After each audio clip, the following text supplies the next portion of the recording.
Parents, when did you realize your child's school was failing them? I still remember the day my daughter came home from elementary school crying her eyes out. Her little face was completely red and swollen, and it absolutely broke my heart. I asked her what was going on, keeping my voice steady and calm.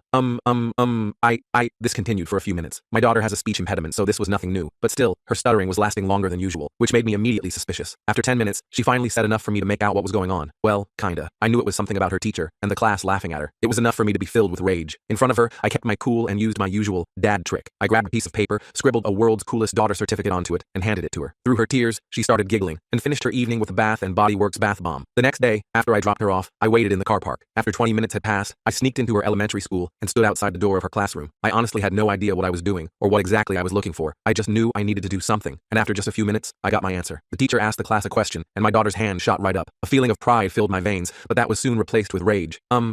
300 and she struggled to get the words out, but it was clear she knew the answer. But instead of encouraging her, the teacher chuckled. Suddenly, the entire room broke into laughter. "Hey Zoe, maybe you should use your words," someone heckled. "She sounds like a broken robot," someone else said tauntingly. It took everything in me not to burst right through the door and start throwing hands, because I knew that would embarrass her. So instead, I continued observing. Tears started streaming down my daughter's face, and the teacher said, "Okay, let's move on," with a massive smirk plastered on his face. That's when my cover was blown, because my daughter ran out to try and make a beeline towards the bathroom, but I stopped her, and she ran into my arms. I held her so tight she could barely breathe, and I immediately felt her little shoulders loosen up. I put her down, and she tightly held my hand as we marched to the principal's office. When we walked in, he looked confused, and I could immediately tell that he wasn't aware of what was going on, so I laid it out for him. "A member of your staff has been encouraging bullying towards my daughter." My tone was cold, straight to the point. I expected to notice some sort of urgency or shock in his face, but instead, he just sighed. "What is it for?" "Her speech impediment," I responded. "Well, she should probably get it fixed then." My hand that wasn't holding my daughter's tightened so hard, my knuckles turned completely white. I was about to say something, but that's when I noticed the school calendar on his desk. There was an event scheduled for Friday that week, the school talent show. That fact was enough for me to walk away from the situation, because I began to hatch a plan. You see, I worked as a general at a military base. None of the parents or teachers knew this, because it usually garners a lot of attention, something I wanted to avoid, but I was about to shove it down their throats. I let my daughter stay home from school until the day came. Fast forward to Friday. My daughter was due to perform a poem, and she was begging me to let her pull out. "No, sweetie pie, you gotta show them who's boss," I'd tell her. I knew she was going to get bullied, laughed at, made fun of, but I wanted that. In fact, the more they teased her, the happier I'd be. So when she had just finished her first sentence, and someone yelled, "Hey, are you loading or something?" I smiled, because that's when 6 military trucks pulled up outside, and soldiers began to fill the auditorium. Everyone sat there frozen, not knowing if this was organized by someone else. As Zoe locked eyes with me, I told her to continue. She kept stuttering, but this time, the room was silent, except for her teacher who couldn't help but burst into laughter. In response, one of my soldiers marched straight towards him and stared him down until he felt too stupid to say anything else. As soon as my daughter finished, they all filed out and left. Everyone's heads turned to look at each other, and the auditorium was flooded with muffled confusion. This was then followed by a slow, controlled round of applause. Some people were even cheering. Meanwhile, the teacher looked like he was about to tear the room apart with anger. This made me even more amused, and a sense of joy filled my stomach. I thought the story had ended, but really, it was just beginning, because it turns out that teacher, Mr. Evans, had an ace up his sleeve, one that threatened to ruin me and my daughter's lives forever. The full story is on my channel and linked below.